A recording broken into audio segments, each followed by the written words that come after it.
여러분 반갑습니다. 교재 418페이지입니다. 중개실무편 출발합니다. 자, 교재가 페이지가 안 나타나지만 417을 보십시오. 417페이지.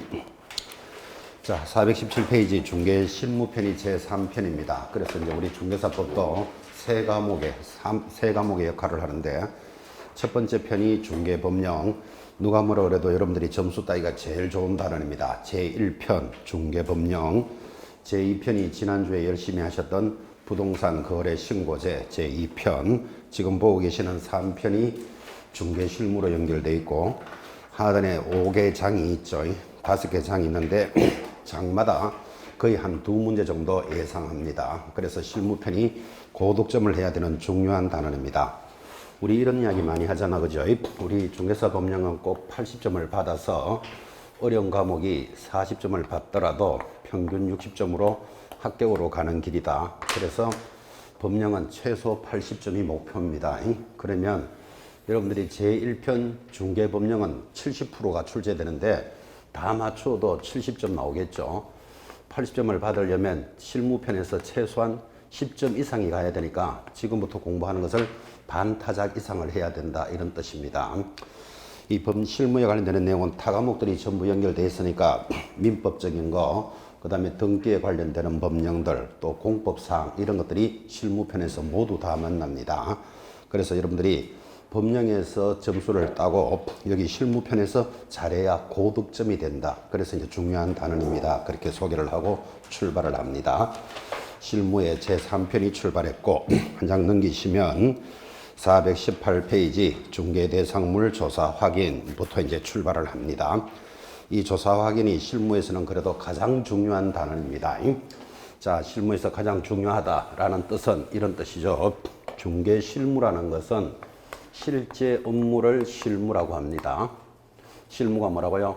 실제 업무, 중개 현장에서 일어나는 실제 업무인데, 이 실무라는 것은 물건을 파는 사람 값, 사는 사람 을 사이에 개공사가 중개를 하는데, 자, 실제 업무는 어떻게 일어납니까? 하고 물으면 의뢰인과 개공사 사이에 하나 사주세요 라고 중개 계약이 일어납니다. 두 사람이 무슨 계약을 하죠? 아파트 하나 사주세요 하는 게 중개 계약이다, 그죠? 의뢰인과 개공사니까 매도인하고 하는 것도 당연히 중개 계약이죠. 이 사람들은 무슨 계약을 합니까? 우리 아파트 좀 잘 팔아주세요 그러겠죠. 자, 하나 사주세요, 팔아주세요를 중개계약이라 하고, 중개계약에서부터 시작해서 계약이 체결되는 것을 거래계약이라 합니다. 거래계약이 성립이 되면 이제 개공사의 업무가 끝나는데, 여러분 잘 알다시피 개공사는 계약이 체결이 되면 무슨 업무를 할까요? A 개공사는 살겠다, 팔겠다 이렇게 계약이 성립되면 개공사가 해야 될 업무가 뭐냐고, 실제 업무가 뭘까요? 계약서를 작성하게 되죠. 계약서 작성까지가 실제 업무다, 그런 뜻이에요 지금. 그런데 재밌는 것, 계약서를 작성하면서 계약금을 주고받죠. 그럼 계약금 주고받는 것까지가 실무니까 계약금 후에 일어나는 행위, 중도금을 지급한다, 잔금을 지급한다, 이런 것들은 이행행위라 부르고 실무에 포함되지 않는다는 게 중요합니다. 지금 우리 현장에 나가면 개공사가 계약이 딱 체결되면 계약금을 주고받겠죠. 그리고 중도금, 잔금은 당신들끼리 알아서 하세요 이렇게 됩니까? 관리를 다 합니까? 관리 잘해주죠. 중도금, 잔금에서 계약이 깨지는 수도 많잖아, 그죠? 그래서 관리를 잘하지만 실제 업무가 아님을 주의하셔야 됩니다. 그래서 이게 법으로 제시하는 것과 현실이 돌아가는 문제가 다르잖아, 이렇게, 그죠? 그래서 이런 내용들을 의미를 가지셔야 돼요. 자, 다시 정리합니다. 실무가 어디까지입니까? 하면 계약의 체결까지다. 그럼 계약 체결 이후의 행위는 실무에 포함되지 않는다까지를 익혀 놓으셔야 됩니다. 자, 그런 이제 실무가 출발하는데, 이런 실무를 하려면 첫째, 계약을 체결하려면 물건에 대해서 조사 확인이 잘 되어야 뭐가 시작이 되죠. 그래서 아파트를 하나 팔아주세요 하고 오면 개공사가 위치는 어떻게 되고 가격은 어떤지 이런 것들을 잘 확인을 해서 매수자에게 설명을 해야 이제 계약이 체결이 될 겁니다. 그래서 이제 지금 단원이 물건에 대한 조사 확인이다, 이렇게 출발을 합니다. 419페이지 1번에 내려오시면 확인 설명 의무 해놓고 개공사는 자 중개를 의뢰받은 경우에는 이게 중개 계약이었죠. 중개가 완성되기 전에 권리관계, 공법상 제한사항 등을 확인하여 이를 해당 중개 대상물에 관한 권리를 취득하고자 하는 의뢰인에게 취득의 동그라미 합니다. 항상 강조했지만 사는 사람에게 물건을 설명하는 거예요. 취득하고자 하는 의뢰인에게 성실 정확하게 설명하고 토지대장 등 관계 자료를 제시해야 됩니다. 이게 법조문입니다. 자, 설명 동그라미 밑에 자료 제시까지를 동그라미 해놓고 옆에다가 위반시 법령에서 공부했습니다. 이거 위반하면 500만 원짜리 과태료죠. 그것도 시험에 아주 중요합니다. 원래는 6월에 업무 정지였는데 여러분 업무 정지가 센 놈일까요? 500만 원 과태료가 셀까요? 업무 정지가 훨씬 세죠. 6개월에 업무 정지 받아버리면 한 달에 500만 원씩 손해보는 수도 있잖아. 그죠? 그래서 이게 너무 세니까 낮춰준 거예요. 500만 원짜리 과태료로. 그래서 여러분들에게 유리한 것은 알고 있느냐? 이렇게 해서 문제를 잘 묻는다 이 말이에요. 자, 그래서 설명하고 자료를 제시하는데 위반하면 500만 원짜리 과태료입니다. 자, 그런데 무엇을 설명해야 되느냐? 이제 이런 문제가 생겼잖아. 그죠? 그래서 내려가면 2번 확인 설명사항 법령 시간에 열심히 했습니다. 이 많은 내용들을 제일 앞에 1번 중개대상물의 중 동그라미 합니다. 2번 소유권 전세권 등의 소 동그라미 3번 거래 예정 금액 예 동그라미 합니다. 옆에 또 보수와 실비도 설명해 줘야 됩니다. 보수와 실비할 때 실 동그라미 4번의 토지 이용 계획 등 공법상 제한사항 공 동그라미 5번 수도 전기 가스 등의 시설물이죠. 수 동그라미 합니다. 여러분들은 수만 보면 전기 가스 수도만 찾아내시면 된다 그랬죠.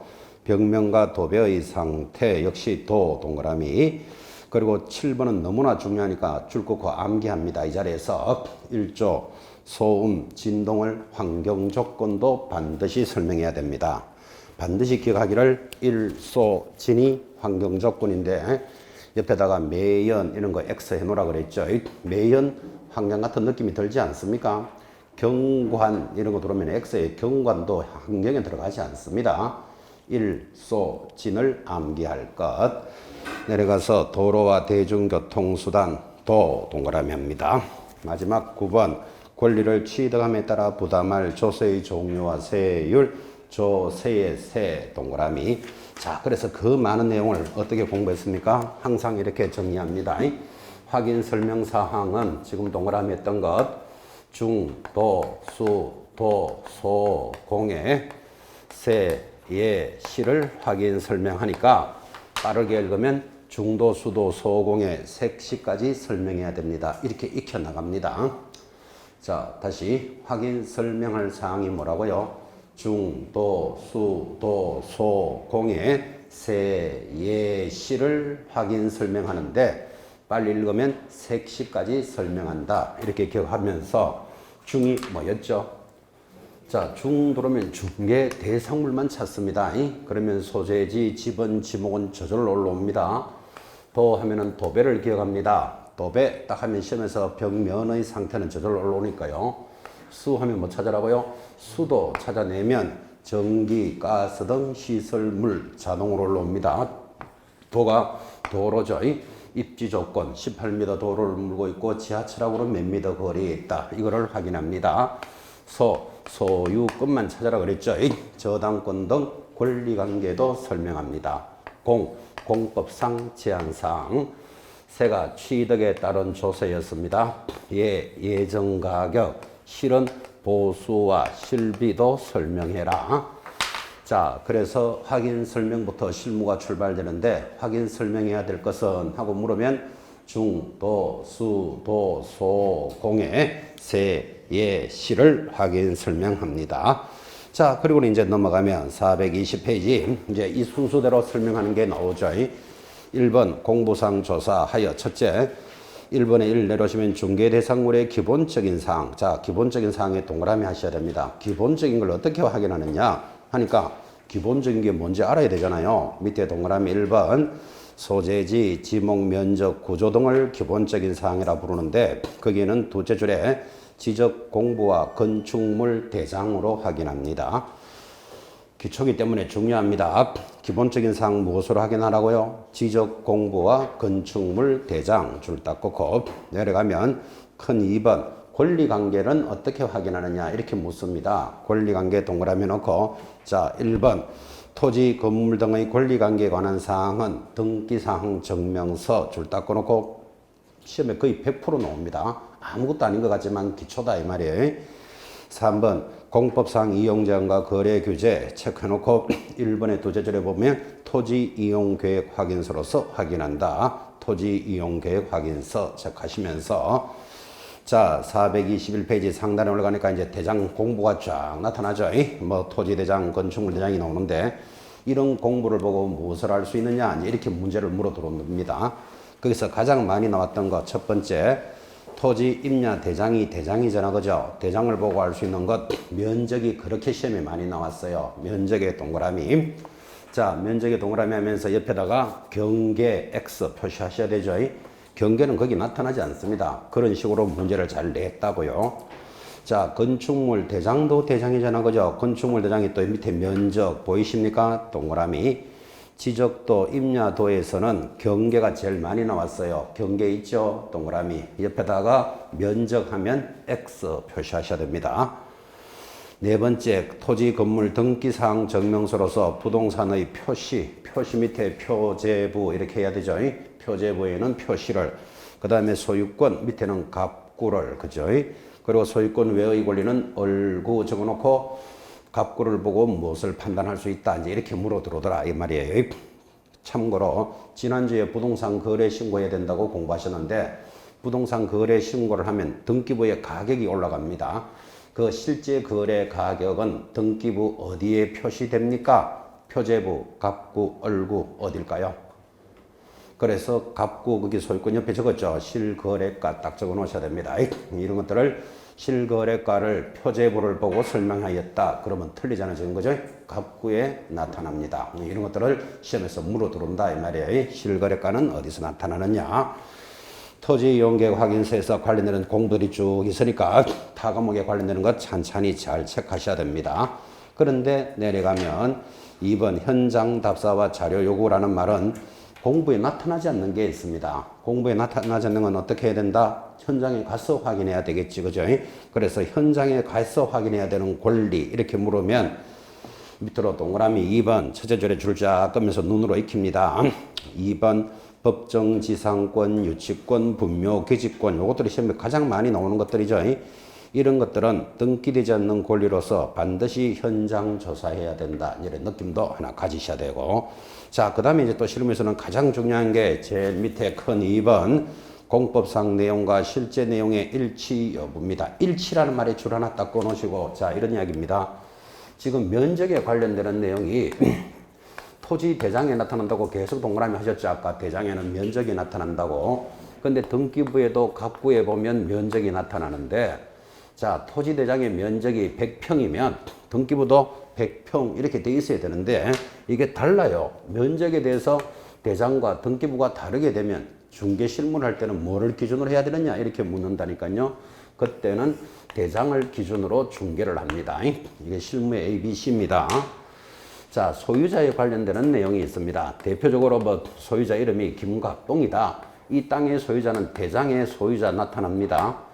등기부, 갑구에 당연히 소유권에 관한 거 나타난다 그랬죠.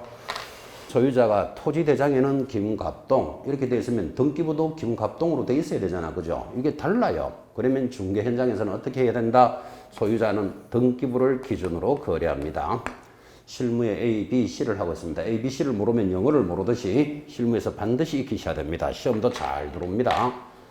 하나 더 한다면 실제 소유자가 있습니다. 실제 소유자가 김갑동이다. 그러면 등기부에도 김갑동으로 돼 있어야 되잖아. 그죠? 근데 등기부상의 소유자는 등기부상 소유자가 이얼순으로 되어 있습니다. 다르다 이 말이에요. 그러면 누구를 기준으로 거래합니까? 하고 물으면 실제 소유자를 기준으로 거래합니다. 왜 그렇죠? 우리나라 등기부는 공신력 없다. 들으셨죠? 이 실무의 ABC니까 지금 이 시간에 이건 반드시 익혀셔야 됩니다. 이게 중요하다는 사연으로 이렇게 이야기까지 예를 듭니다. 한 2, 3년 전입니다. 여러분과 같이 공부하시던 이제 수험생이 올 10월 달에 시험을 잘 치면 올해 합격하셔서 그해 1월 달에 바로 개업하셨어요. 그러면 이제 지금이 이제 4월이니까 한 두 서너 달 전의 이야기인데 막 개업을 하셔가지고 수업하고 있는 저한테 아침에 정신없이 왔더라고요.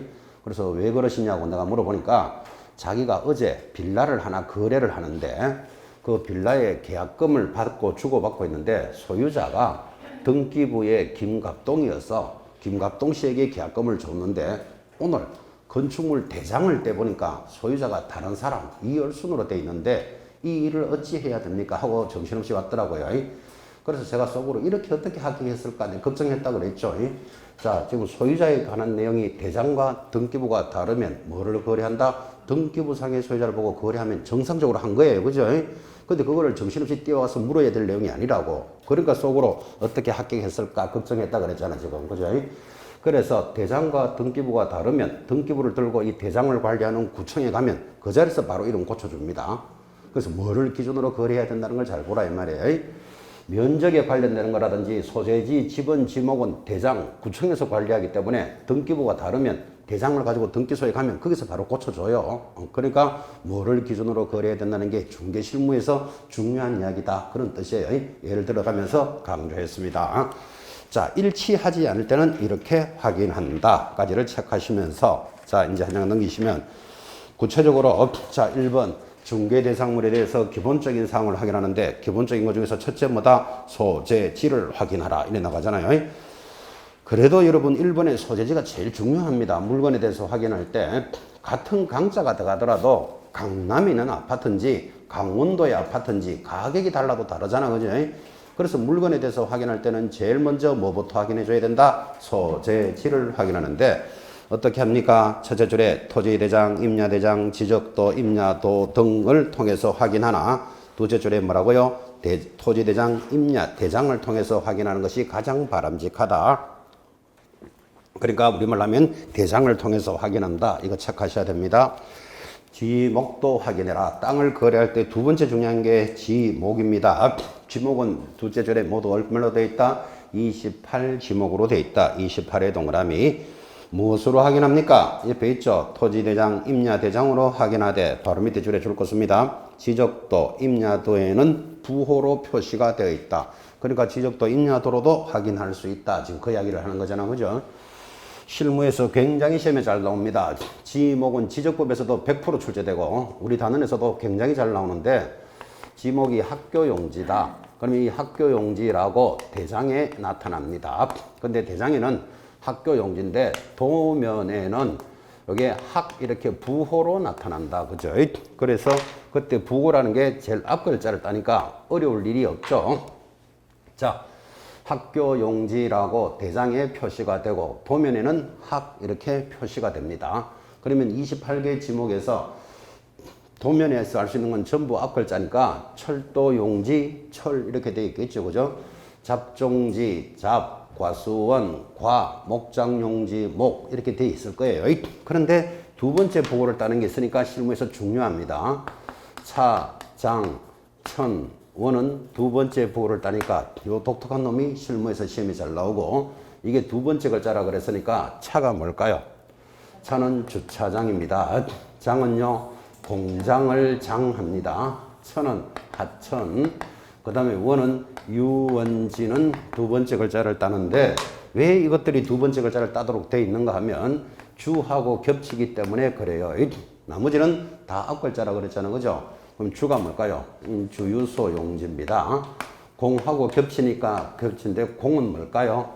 지금 나머지는 앞 글자니까 공원이겠지. 그죠? 공원. 하천은 관계없고 요게 유하고 겹칩니다. 유가 뭘까요? 유지가 있다니까요.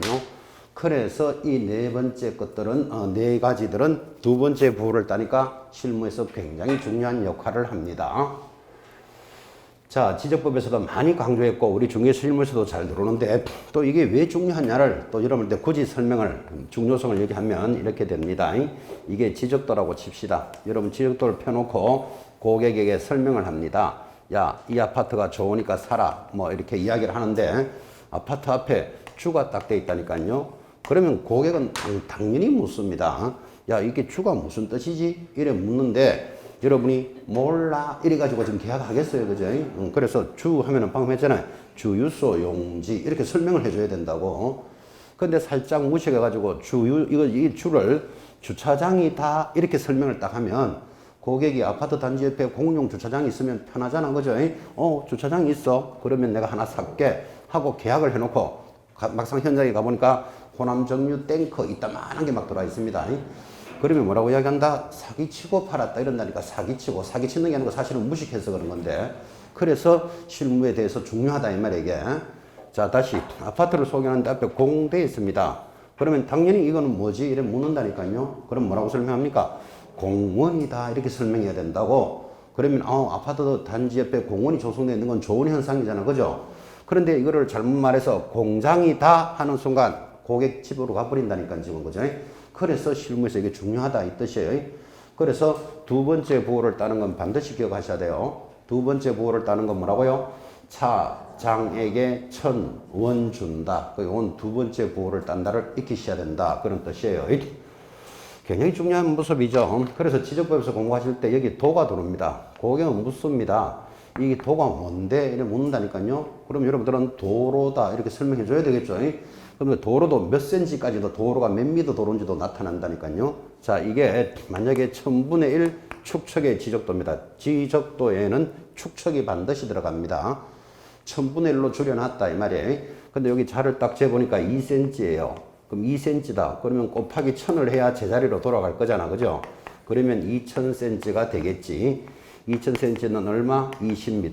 20m 도로를 물고 있고 이렇게 설명해 줘야 된다고, 그죠? 그리고 도면에 항상 위쪽은 북쪽이에요. 그럼 여기는 남, 됐죠? 동서가 나타나니까 이 도로는 여기 동서니까 서쪽으로 도로가 20m 도로를 물고 있다. 이런 것까지도 설명하려고 여러분들이 지적법을 배우는 겁니다. 이게 다 부동산에 관련된 이야기고 다 살아가면서 알아야 될 이야기들입니다. 그래서 도 하면은 20m 도로를 물고 있다. 이렇게 설명도 할 줄 알아야 되고, 도 옆에 구라는 것도 보일 때가 있습니다. 구가 뭘까요?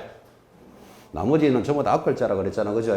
구 하면은 국어 이렇게 설명하시고, 구는 하수구, 또랑 이런 것들을 국어라 하는데, 도로 옆에 구가 붙어 있다는 말은 이 도로는 복개되어 있다는 뜻이에요. 이게 밑에 하수구가 흐른다고요. 그런 설명도 해야 되는데, 고객이 구가 뭔데? 이러니까 몰라도 돼. 이렇게 이야기해가지고 지금 거래 안 된다니까 지금, 그죠? 그래서 지목이 중요하다. 지금 그 이야기 하는 거예요. 지적법에서도 중요하지만 우리 중개실무에서 연결이 잘 된다고 이게.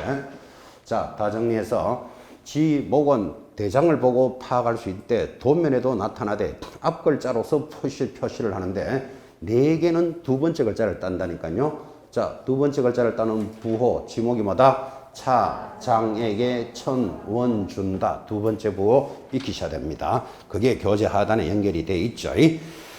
하단의 문제에 대해서 면적도 확인합니다. 자, 면적은 아까도 계속했지만 대장으로 확인하고, 면적이 다르다면 아까 했죠. 뭐가 기준이다? 대장이 우선이다. 이거까지도 전달했는데, 어쩌면 면적에서는 제일 중요한 게 면적의 표기법입니다. 제일 밑에 큰 동그라미 2번, 면적의 경우 다양한 표기 방법이 사용되고 있는데 현재 가장 많이 사용하는 면적의 기준은 평과 그리고 법적 측량 기준이 밑줄 긋고 제곱미터가 있다. 그래서 앞으로 여러분들은 면적을 파악할 때는 반드시 무엇으로 확인한다? 제곱미터로 확인한다. 이것도 시험에 나옵니다. 이렇게 열심히 배웠는데도 평으로 확인한다. 그러면 틀려요. 이렇게 공부하고도 돌아서서 야, 너희 아파트는 몇 제곱미터니? 이런 말 안 하잖아. 지금 몇 평이니? 이러는데 평 하다가 걸리면 100만 원 과태료예요. 근데 우리끼리야 30평에 산다 이러다가 100만 원 과태료 매길 일이 잘 없지만 이 면적을 가지고 영업을 하는 곳에서는 평 쓰면 그 자리에서 100만 원 과태료입니다. 그러니까 여러분 요즘 모델 하우스나 중개사무소 창문에 가보면 예를 들어서 30평 얼마 절대로 그렇게 못 적습니다. 130제곱미터에 얼마 이렇게 적죠, 그죠? 그래서 면적은 반드시 제곱미터로 표시하니까, 그래서 또 문제가 되는 게 고객들은 평으로 이야기한다니까요. 우리 30평에 산다 이렇게 말한다니까. 그러면 고객은 30평이라 그러더라도 여러분은 대장에서 몇 제곱미터가 되는지를 정확하게 확인하셔야 돼요. 그래서 423페이지 상단에 밑줄 하나 꺼야 되죠. 제일 상단 동그라미 1번 1제곱미터는 얼마? 0.3025평. 한 평은 얼마? 3.3058제곱미터라 한다. 요 기분은 반드시 익혀 놓으셔야 됩니다. 계산 문제로도 물을 수 있습니다. 계산 문제라는 뜻은 이거예요. 자, 여러분이 건축물 대장이나 이런 걸 떼보니까 이 아파트가 100제곱미터다 이렇게 돼 있다니까. 그러면 고객한테는 이거 100제곱미터에 얼마입니다 이러면 잘 못 알아들으니까 몇 평입니다 설명을 해줘야 되잖아. 그죠? 그래서 100제곱미터는 몇 평이라고 이야기해야 되느냐 지금 이거 이야기하고 있다고요. 그래서 제곱미터를 평으로 고칠 때는 곱하기 얼마? 0.3025를 한다라고 거기 되어 있잖아 지금. 그죠? 그럼 요거는 30.25평이다 이렇게 설명할 줄 알아야 됩니다. 대략 30평쯤 된다 이렇게 이야기해야 된다니까. 자, 다시 어떤 똑똑한 고객이 우리 땅 1000제곱미터를 팔아달래요. 아, 이 고객 똑똑하죠? 보통 평으로 이야기하는데 또 독특하게 우리 땅 1000제곱미터 땅을 팔아달랍니다. 그럼 자기는 1000제곱이라고 이야기하지만 고객한테는 이거 대략 몇 평쯤 된다고 설명을 해야 이해가 되잖아. 그죠? 제곱미터를 평으로 갈 때는 어떻게 하라고요? 곱하기 0.3025를 하니까 1000이면 하나, 둘, 셋, 302.5평, 한 300평쯤 된다. 이렇게 설명을 해야 뭐가 시작이 되잖아, 지금. 그죠? 그래서 제곱미터를 평으로 고칠 때는 곱하기 0.3025, 반대로 갈 때는 3.3058이니까 둘 중에 하나는 반드시 익히셔야 됩니다. 시험에도 연결되고 살아가면서도 알아야 됩니다, 이거는. 자, 여기까지는 이제 시험용이고 공부할 때는 이렇게 하시고 현장에서는 이렇게 활용하시기 바랍니다. 현장에 나가서 112제곱미터가 있습니다. 이거를 아파트 몇 평인데 하니까 이걸 평으로 고치려면 곱하기 0.3025 두드리고 있으면 고객하고 대화하는데 길어지잖아요, 지금. 그죠? 그래서 현장에서는 쉽게 계산하는 방법은 마지막 숫자를 없애고 곱하기 3을 하면 정확하게 평수가 나옵니다. 그럼 대략 얼마? 33평이다. 이렇게 설명하고 영업은 하기가 편하겠죠. 자, 다시 제곱미터를 평으로 갈 때는 어떻게 하라고요? 마지막 자리를 없애고 곱하기 3을 하면 대충 맞아 들어간다 이 말이에요. 다시 132제곱미터가 있답니다. 이거를 몇 평인지를 이렇게 설명해야 고객하고 거래를 할 거잖아. 그죠? 끝자리를 없애고 곱하기 3을 하면 얼마? 39평형이다. 이렇게 설명을 한다 이 말이에요. 그럼 영업할 때는 좀 편하겠죠. 시험용어는 이렇게 공부하시고 현장에서는 이렇게 활용하라 그런 뜻이에요. 129제곱미터가 있습니다. 여러분 이건 몇 평일까요? 그러면 끝자리를 없애고 곱하기 3을 한다니까요. 그러면 얼마? 36평이 되는데 근데 9를 확 없애기가 좀 아깝잖아. 9는 그죠? 그럼 반올림해서 37평쯤 된다. 이렇게 이야기한다고. 그래서 5가 넘으면 반올림 해준다. 이 정도 생각하시면 되겠죠. 그럼 거의 맞아 들어간다니까요. 한 번만 더 할까요? 118제곱미터가 있습니다. 118제곱미터 몇 평일까요? 끝자리를 없애고 곱하기 3을 하라 그랬잖아. 그죠? 그럼 얼마? 33평인데 8을 없애니까 좀 아깝지 않나요? 그래서 요건 반올림해서 34평이다. 영업할 때는 이렇게 하라 이 말이에요. 영업할 때는. 그죠? 공부할 때는 이렇게 식을 준비해 놓으셔야 됩니다. 넘어가면 경계도 확인해야 된다. 경계는 아까도 계속 했지만 무엇으로 확인합니까? 임야도, 지적도로 확인한다. 그래서 경계의 확인도 중요합니다. 바로 밑에 보면 2번 공간정보에 관한 법률에 따라 지적공부에 등록하는 단위 토지인 한 필지의 구획선을 의미하며 이는 지상에 표시된 담장 등 자연물로 구획된 선이 아니다. 그리고 줄 것입니다. 중요한 조문.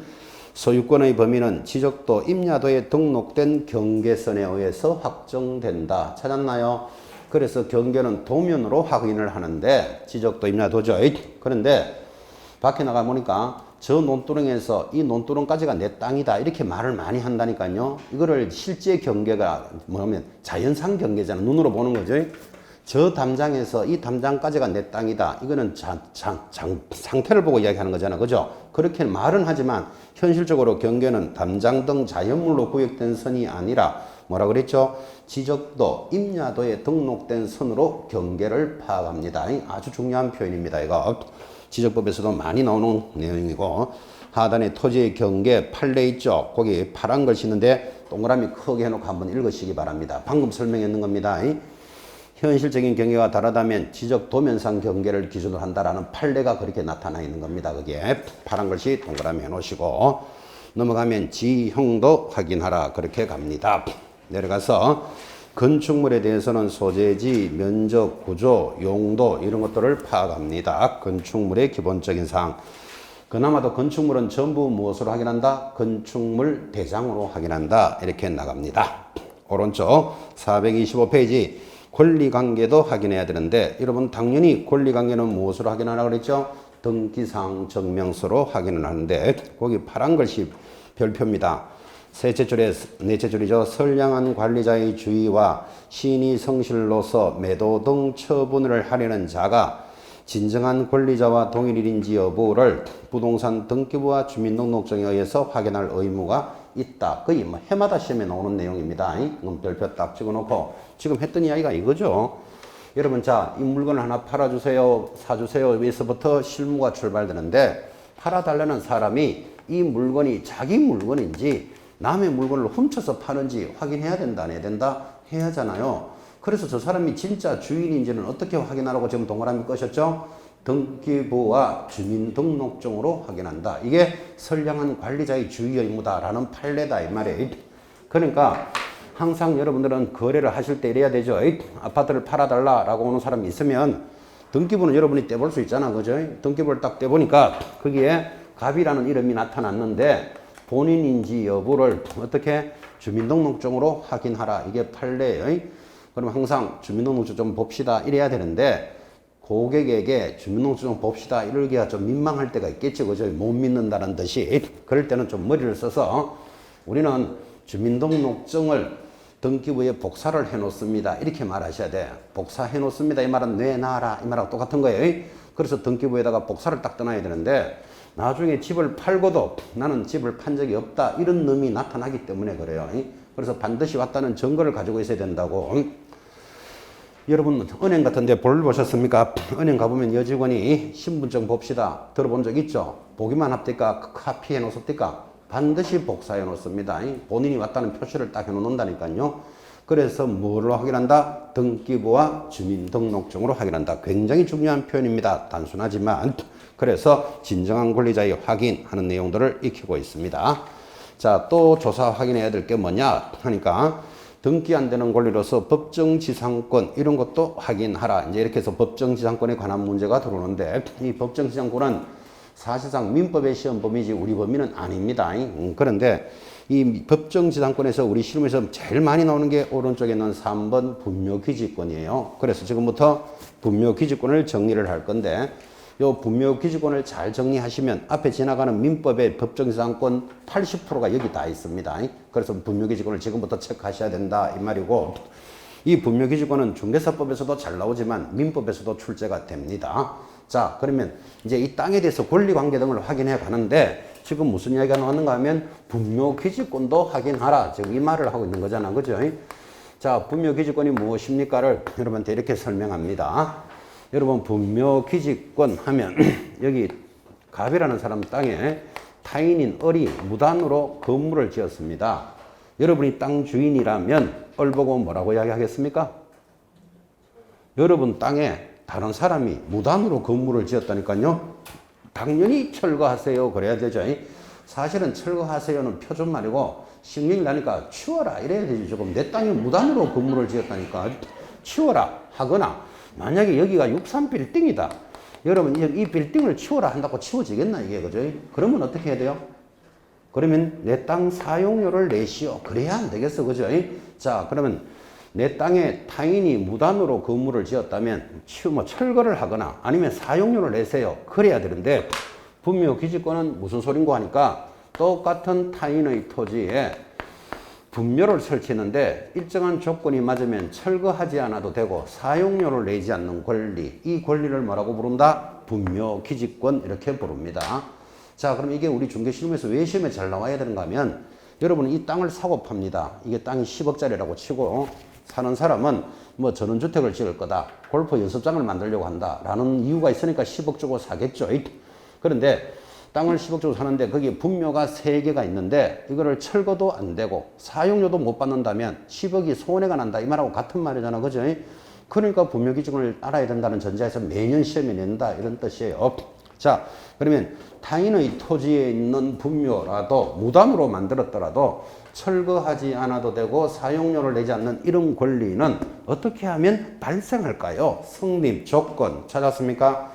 제일 밑에 세 개가 있습니다. 1번 소유자의 성낙을 얻어서 설치했을 때 성낙의 동그라미, 2번 성낙 없이의 동그라미 해놓고 분묘를 설치하고 20년 동안 공연하고 평온하게 분묘 기지를 점유합니다. 20년간 평온 공연.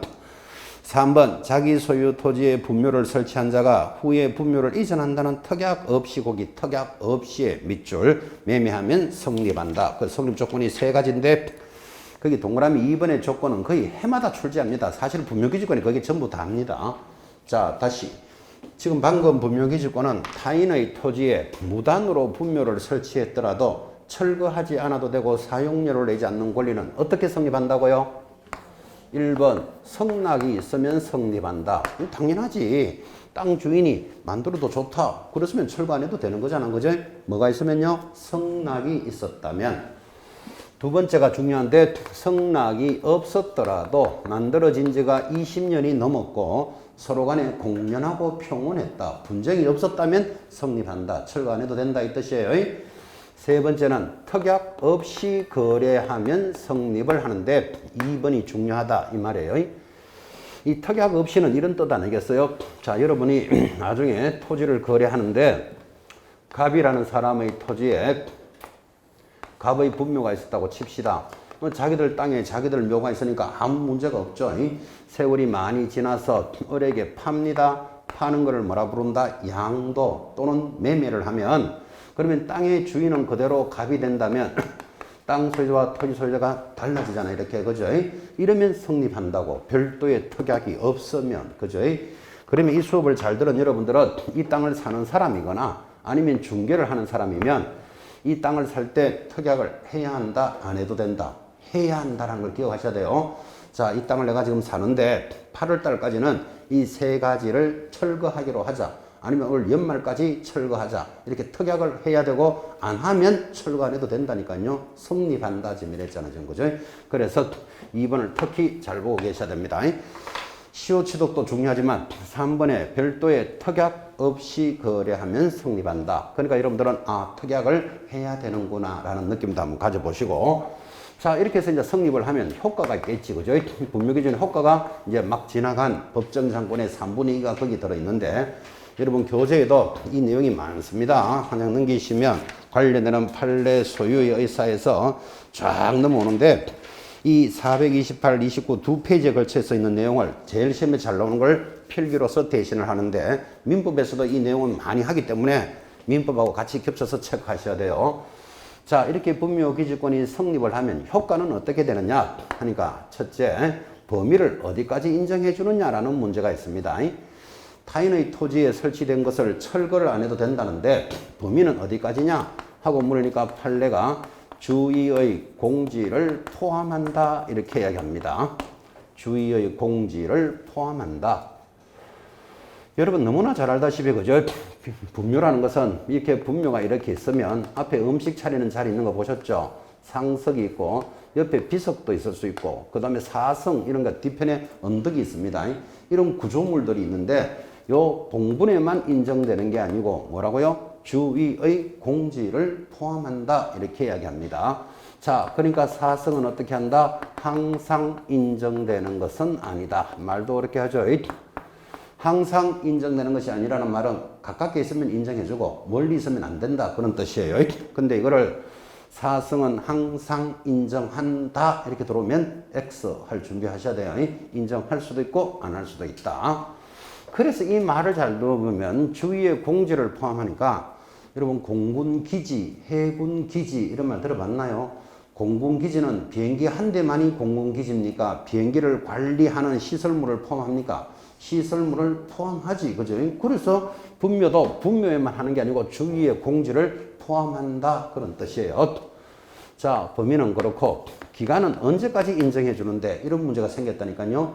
타인의 토지에 있는 것에 대해서 기간은 언제까지 인정해 준다? 100년 동안 있다. 200년 그런 말이 없고 수호, 봉사하는 한 영구히 인정해 줍니다. 기간은 언제라고요? 수호, 봉사하는 한 영구히 인정해 준다. 지료, 땅값을 받을 수 있느냐? 계속했잖아요. 지료는 무상으로 한다. 사용료도 받을 수는 없다. 무상입니다. 그런데 여기서 중요한 것 단 3번은 제외입니다. 요거 하나는 기억하시고 3번은 제외를 할 때 요거는 특약 없이 거래한 것에 대해서는 나중에 성립하면 지료를 청구할 수도 있다. 3번은 제외. 4번 추가 설정은 어떻게 되느냐 하고 물었습니다. 이런 이야기죠. 예전에 20년 전에 아버지가 돌아가셨을 때 정신도 없이 이게 남의 땅인지 우리 땅인지 모르고 썼는데 이제 어머니가 돌아가셨어요. 그러면 어머니를 옆에 갈 수 있느냐? 즉 이 문제를 추가로 설정할 수 있느냐? 이 문제잖아. 그죠? 답이 뭘까요? 추가 설정은 불가하다. 그죠? 안 된다라는 게 판례입니다. 자, 그럼 불가하다. 그러면 어머니는 어떻게 해야 된다? 뭐 다른 데 가거나 해야 되는데 자식들이 이런 생각을 하겠죠. 어차피 우리가 이 권리는 분명 기지권이 있으니까 그러면 합장을 할까? 이런 생각도 해본다고. 합장된다, 안 된다? 안 된다. 그래서 여러분들은 추가로는 무조건 안 된다. 이렇게 딱 기억하셔야 됩니다. 추가 설정은 불가하다. 다섯 번째, 가장 많이 나왔던 거 공시 방법입니다. 이게 5번이 사실 핵심입니다. 핵심. 그러면 타인의 땅에 내가 이런 권리가 있음을 타인 남들한테 알려야 되잖아. 공시를 하는데 가묘 인정할 수 없다. 평장도 인정할 수 없다. 암장도 인정하지 않습니다. 자, 그래서 공시 방법 익히셔야 됩니다. 가묘 안 된다. 평장도 안 된다. 암장도 안 된다까지 해서 공시 방법도 익히시는데 가묘가 뭘까요? 가짜묘다. 그죠? 가짜묘라는 건 이런 거예요. 여기가 아버지 산소가 있었는데 어차피 나중에 어머니도 올 거니까 임시로 이렇게 만들었는데 여기는 시신이 안치되어 있지 않는 거죠. 이런 가묘가 20년이 넘었다고 인정해 주는 것은 아니다. 가묘 안 된다. 평장은 평평하게 묻은 거예요. 우리나라는 여러분 잘 알다시피 크게 하거나 작게 하거나 묘가 있다는 표시로서 봉분을 하죠. 크거나 작거나 봉분이 없으면 인정해 주지 않습니다. 암장은 당연히 인정되지 않습니다. 그래서 다섯 번째, 분묘기지에 관한 문제에서는 5번이 제일 핵심, 가장 많이 나오니까 5번을 이 시간에 그대로 익히셔야 돼요. 뭐 별도로 공부할 것도 아니죠, 사실은. 자, 그렇게 해서 429주 2페이지에 있는 내용을 저 필기로 대신하되 민법에서도 관련되는 판례들이 많이 따라올 겁니다. 기본적인 것을 익혀야 됩니다. 분묘기지권도 보셨다면 넘어가면 토지거래 허가에 관련되는 유동적 무효, 확정적 무효라는 것 제목에 줄 딱 것이고, 우리가 부동산 거래 신고제에 관한 법에서 토지거래 허가제를 공부하는데, 자, 공부했습니다. 유동적 무효와 확정적 무효가 뭐죠? 확정적 무효는 이거죠. 토지거래 허가제에 있을 때는 허가를 받고 거래해야 돼. 근데 허가를 안 받고 거래했다. 그것을 확정적 무효라고 불러요. 무효일 뿐만 아니라 그 확정적 무효 옆에 적어요. 2년 징역 30%의 벌금형이에요. 그러니까 허가 안 받고 거래하면 어떻게 된다? 확정적 무효에다가 2년 징역 30%의 벌금형이에요. 5억짜리 땅이면 3, 5, 15, 1억 5천만 원 벌금 내놔야 돼요. 이를 확정적 무효라고 한다면 앞에 있는 유동적 무효는 아직도 무효가 확정이 안 된 거죠. 그러니까 두 사람이 땅을 거래하면서 야, 여기가 토지거래 허가 지역이니까 만약에 허가를 받으면 우리가 계약이 성립된 것으로 하자 하고 허가는 안 받았지만 계약부터 먼저 하는 거예요. 이거를 뭐라고 불렀죠? 유동적 무효다. 유동적 무효는 옆에다가 처벌 X, 아직까지 처벌하지는 않는다. 그게 포인트죠. 그렇게 해서 체크해 놓으셔야 됩니다. 자, 431 오른쪽에 공법상 제한사항 거래 규제 이런 게 있고 한양 넘겨보시면 432페이지 상단의 제목 토지 이용 계획 확인서 이걸로서 공법상 제한사항을 확인한다. 아까 연결됐었습니다. 공부 양식 눈으로 한번 보시고 넘어가면 434페이지 농지법에 관련되는 내용이 출발하는데 농지법에서는 시험에 나오는 게 농취증이죠. 그래서 오른쪽 435페이지 제일 상단 농지 취득 자격 증명의 별표를 딱 해놓습니다. 요즘 여러분 LH공사 사태 이런 것 때문에 말도 많고 탈도 많은데 이 농지법인 계속해서 TV 뉴스 나올 때 무슨 이야기가 나오는가 하면 농지 취득 자격 증명 제도를 보완해야 된다. 이런 말이 지금 계속 나오고 있다고요. 그때 농사를 짓는다는 표시를 농취증이라고 합니다. 농사를 짓는 사람만 농사를 가질 수 있으니까 농취증이 있어야 농지를 소유하는 거예요. 자, 그러면 농취증이 우리 실무에서는 제일 중요한데 435페이지 상단 농지 취득 자격을 받을 수 있는 증명은 어디 가서 받느냐 하고 물으면 동그라미 1번 끝에 시, 구, 업, 면장에게 농취증을 발급받습니다. 시, 구, 업, 면장 중요한데 옆에다가 군수 X 적으셔야 되죠. 유일하게 군수라는 말이 여기 없다. 그죠? 우리는 공부하실 때마다 여러분 타과목동에서 입만 떼면 시장, 군수, 구청장을 그렇게 듣는데 여기는 군수가 없다는 걸 주의하셔야 됩니다. 자, 그러면 2번 농취증의 발급 시, 구, 업, 면장에게 농취증을 신청하면 두제줄에 4일 만에 발급을 해준다. 4일 동그라미. 자, 그런데 작은 것이 줄 것입니다. 옆에 농업 경영 계획서를 작성하지 않는 것은 며칠 만에 해준다? 2일 만에 발급해준다. 이런 게 이제 실무적으로 중요한 거예요. 자, 여기서 중요한 거예요. 여러분, 주말 체험 농장이라는 건 도시민도 농지를 가질 수 있어. 도시민은 전문 농사꾼입니까? 아닙니까? 전문 농사꾼은 아닌데 농지를 얼마까지? 1000제곱미터를 가질 수 있으니까 그런 전문 농사꾼이 아닌데 농업 경영 계획서 갖다 내라. 그럴 필요가 없잖아. 그죠? 그런 것들은 며칠 만에 발급해 준다고요? 2일 만에 발급해 준다. 그런 뜻이에요. 그래서 이 농취증에 관련되는 내용은 딱 하나 나오는 거 주말 체험 농장이에요. 그래서 옆으로 줄 쫙 뽑아가지고 2일 옆에다가 주말 체험 농장 이렇게 딱 적어놓고 0이면 갈로 열고 1000제곱미터 미만 이렇게 적으면 다 한 거예요. 도시민도 주말 체험 농장 얼마까지 가질 수 있다? 1000제곱미터 미만을 가질 수 있는데 그때는 농취증을 신청하면 며칠 만에 발급해준다? 2일 만에 발급해준다. 지금 그 이야기 하고 있는 거지. 그죠? 밑에 농취증의 발급 면제되는 것도 있습니다. 이 농취증 없이도 농지를 소유할 수 있는 것, 뭐 이런 거는 그냥 참고로 읽으시면 되죠. 동그라미 1번, 박스 보면 국가 줄 거고, 여러분, 국가가 농지를 취득할 때 농취증이 있을 필요 있다, 없다? 없다. 왜? 국가가 투기할 목적은 아니라는 걸 누구보다도 잘 아니까. 국가. 2번에 공유 농지의 분할. 공유 농지를 벌써 받을 때 농취증이 있었기 때문에 이거 분할할 때 별로 없어도 돼요. 별도로 분할 줄 거고 3번 시효의 완성, 4번 상속, 5번 담보농지, 6번 농지 전용 협의 거기까지만 공부하시면 됩니다. 상속은 시골에 있는 아버지가 돌아가셨어요. 농사 짓다가. 그럼 자식은 도시 사는데 야, 니 도시 사니까 농지 가지지 마라. 그럴 수는 없는 거잖아. 그죠? 상속 농지, 농취증 없어도 된다. 5번에 담보농지. 여러분 농지를 담보 잡고 돈을 빌려주는 곳은 농협밖에 없어요. 그런데 농협에서 농지를 담보 잡고 돈을 빌려줬는데 저 사람이 돈을 안 갚아줘요. 그러면 경매 처분하겠죠. 그때 담보 농지 농취증 있어야 된다 이러면 그 농지 받을 사람이 없어요. 그래서 담보 농지 농취증 없어도 된다. 6번 농지 전용 협의 무슨 뜻입니까? 농지를 다른 용도로 쓰겠다고 협의가 됐다니까요. 그러면 이 농지 전답 과수원에다가 나 양계장을 하겠어. 뭐 염소를 키우겠어. 그럼 농사를 짓는다는 뜻은 아니잖아. 그죠? 이럴 때도 농취증은 없어도 된다. 농지 전용 협의가 완료되었을 때. 그래서 그 개념 정도만 잡으시면 됩니다. 넘어가면 436페이지 또 이번에는 농업 경영 계획서를 면제해 줍니다. 자, 농업 경영 계획서는 농사를 어떻게 짓겠다는 계획서가 없어도 되는 거. 이것도 상식입니다. 박스 한번 보십시오. 1. 초중등 교육법만 줄딱 끊고 학교가 농지를 취득할 때 농사 어떻게 짓겠다는 거 낼 필요 있다 없다? 없어. 왜? 학교는 실습 농지 이런 게 필요하잖아 지금 거죠? 그리고는 농업 경영서 없어도 된다니까요. 2번 별표 계속했죠. 지금 주말 체험 농장 농업 경영 계획서 없어도 된다. 3번 줄 걸까요? 농지 전용 허가, 농지 전용 신고, 농지를 다른 용도로 쓰겠다고 허가받았거나 신고했을 때 농업 경영계획서 면제해준다. 당연하지. 농사를 안 짓겠다는 뜻인데, 그렇죠? 그 정도만 체크하시면 됩니다. 항상 이 공법적인 사항은 양이 굉장히 많기 때문에 앞에 있는 1, 2, 3, 4 요 정도만 자꾸 의식을 하시면서 보셔야 되지. 저 구석에 있는 것까지 다 하는 건 무리입니다. 그것까지 공부할 수도 없고 한다고 다 남지도 안 하고 습관적으로 어떻게 본다? 하나, 둘, 셋, 네 개 정도만 잘 보시라고요. 앞부분이 중요하니까. 자, 오른쪽 갑니다. 437페이지 제일 하단 9번 농지임대차 별표 탁 해놓고 자, 농지임대차는 이렇게 설명합니다. 우리가 다음 주에 공부할 건데 주택임대차는 세입자를 보호해주는 법인데 몇 년 살 수 있대요?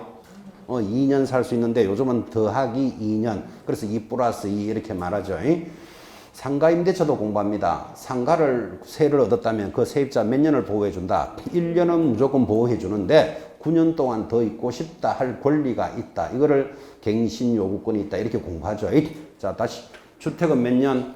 2년. 상가는 1년. 농지에 대해서 임대차가 있는데 요거는 3년이에요. 그래서 농지 임대차 제목에 동그라미 해놓고 그냥 한번 읽으시면 되는데, 농지도 왜 빌려서 농사 짓고 1년에 쌀 한 가마니 준다 뭐 이런 말 들어본 적 있죠. 그래서 농지도 임대차 보호법이 있는데 뭐 우리 주택이나 상가만큼 중요하진 않고 요 농지 임대차 보호법은 3년이다. 그것만 잡으셔도 기본은 될 거예요. 그렇게 해서 하단에는 참고로 한번 읽으시기 바랍니다.